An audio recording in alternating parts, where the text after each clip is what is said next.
Welcome friends, मैं राकेश शर्मा अपने channel एमरांस में आपका बहुत बहुत स्वागत करता हूं। Welcome my soul family.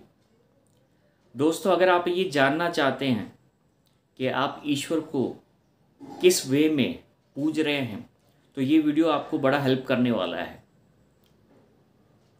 Shri Krishna ने भागवत गीता के 7वें अध्याय में ये उल्लेख किया है कि मनुष्य ईश्वर को किस तरह से पूजता है, उसकी कैटेगरी क्या होती है। इस वीडियो के थ्रू मैं आपको वो 4 कैटेगरी बताऊंगा जिसमें मनुष्य ईश्वर को पूजता है। आपको सिर्फ ये परखना है या ये समझना है या ये देखना है कि आप एक्चुअली किस कैटेगरी को बिलोंग करते हैं। इससे आपको बहुत क्लैरिटी मिलेगी। अब जो सबसे अच्छी बात ये है कि इंसान दूसरे से झूठ बोल सकता है लेकिन वो अपने आप से झूठ नहीं बोल सकता है। तो ये वीडियो आपको अपने आप से ये बता देगा कि आप भगवान से कितने दूर हैं या ईश्वर के कितने नज़दीक हैं दोस्तों। और मेरा यही प्रयास है कि जब ये 4 कैटेगरी का मैं उल्लेख करूँगा इस वीडियो के माध्यम से, तो आप बड़ी ईमानदारी से अपने आप को चुनें कि आप किस कैटेगरी में हैं और किस तरह से आप अपने लेवल को राइज कर सकते हैं। दोस्तों, श्री कृष्ण ने अर्जुन से कहा दोस्तों कि इस संसार में मनुष्य 4 तरीके से मुझे पाना चाहते हैं या मुझे पूछते हैं। जो पहला तरीका है या जो पहले कैटेगरी के लोग हैं वो है अर्थार्थी। अब अर्थार्थी क्या होता है वो हम पहले जानते हैं दोस्तों।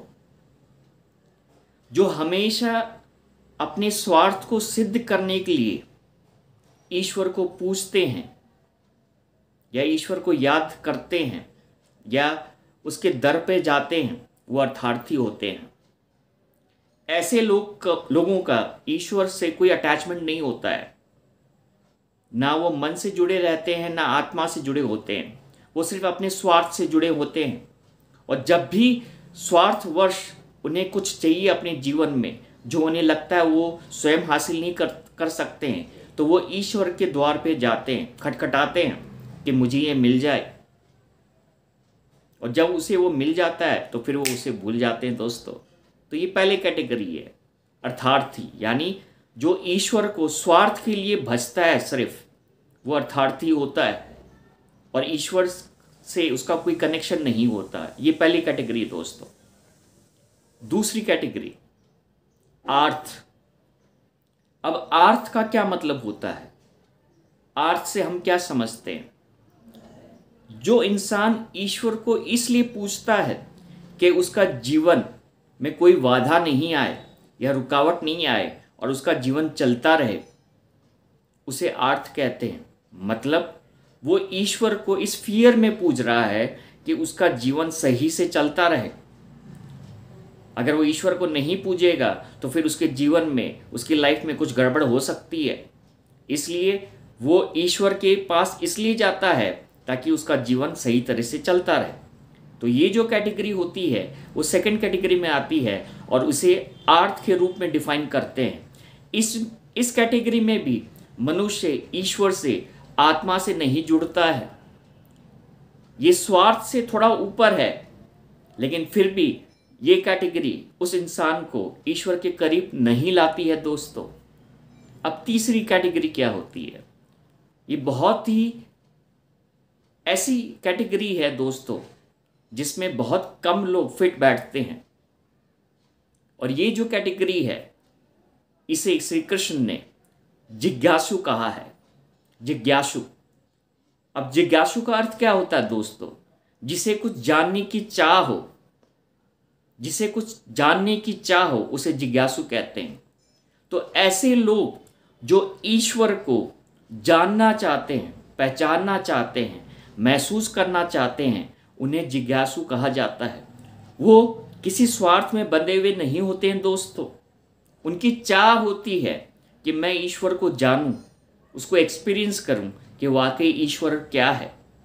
और श्री कृष्ण को जिज्ञासु बड़े प्यारे लगते हैं क्योंकि ये एक ऐसा लेवल है जो नेक्स्ट लेवल तक ले जाने में बहुत सहायक होता है। इसलिए इस कैटेगरी में जो लोग आते हैं, जिसे जिज्ञासु कहा जाता है, वो ईश्वर को बड़े प्रिय होते हैं, क्योंकि वो किसी स्वार्थवश ईश्वर से नहीं जुड़ते हैं। वो अपनी मनो इच्छा से, अपने मन के भाव से, अपनी आत्मा के भाव से उससे जुड़ते हैं दोस्तों। अब दोस्तों चौथी कैटेगरी की बात कर लेते हैं, जो हाईएस्ट कैटेगरी है। जो हाईएस्ट कैटेगरी है किसी इंसान के अंदर उससे जुड़ने की। श्री कृष्ण ने अर्जुन से कहा, हे पार्थ, जो मनुष्य ज्ञानी है और उस ज्ञानवश मुझसे जुड़ता है, वो इस कैटेगरी में आता है, वो इस श्रेणी में आता है, ज्ञानी। चौथी कैटेगरी होती है ज्ञानी की। अब ज्ञानी का अर्थ क्या होता है दोस्तों? जो लोग ईश्वर को जान चुके होते हैं कि ईश्वर क्या है और फिर उससे जुड़ते हैं, उसे ज्ञानी कहा जाता है दोस्तों। क्योंकि जब उस ज्ञान की बूंदे हम अर्जित कर लेते हैं, उस समंदर को हम अर्जित कर लेते हैं, फिर हमें कोई चाह नहीं रहती, फिर हमें कोई तड़प नहीं रहती किसी चीज़ को जानने की, और उस ज्ञान में ही हम बहते हैं, फिर हम उसी धारा में बहते हैं। और ये सबसे बड़ी कैटेगरी होती है दोस्तों, जिसमें हम ईश्वर में लीन हो जाते हैं। ईश्वर हम में लीन हो जाता है, हम एक हो जाते हैं, हम मर्ज हो जाते हैं दोस्तों। कोई स्वार्थ, कोई मोह माया इसमें जुड़ी नहीं है। इसमें वो ज्ञान ही हमें उससे जोड़ता है दोस्तों। तो दोस्तों ये 4 कैटेगरी है जिसके द्वारा इंसान ईश्वर को पूछता है। अब ये 4 कैटेगरी जो मैंने एक्सप्लेन की है, इससे आपको ये जानना है कि आप किस कैटेगरी को बिलोंग करते हैं। आप जिस भी कैटेगरी को बिलोंग करते हैं दोस्तों, मेरा ये प्रयास है आप सबको बताने के लिए कि आपको उस चौथी कैटेगरी तक पहुंचना है। आपको वो ज्ञानी बनना है, आपको वो समंदर बनना है, आपको मर्ज होना है उसमें, कि जिस दिन आप ये यात्रा कंप्लीट कर लेते हैं दोस्तों, उस दिन आप अपने जीवन को बिल्कुल बदल सकते हैं। फिर आप सुख दुख से परे हो जाते हैं, मोह माया से परे हो जाते हैं। मैं बिल्कुल ये नहीं कहता कि आपको सन्यासी बनना है दोस्तों, बिल्कुल नहीं।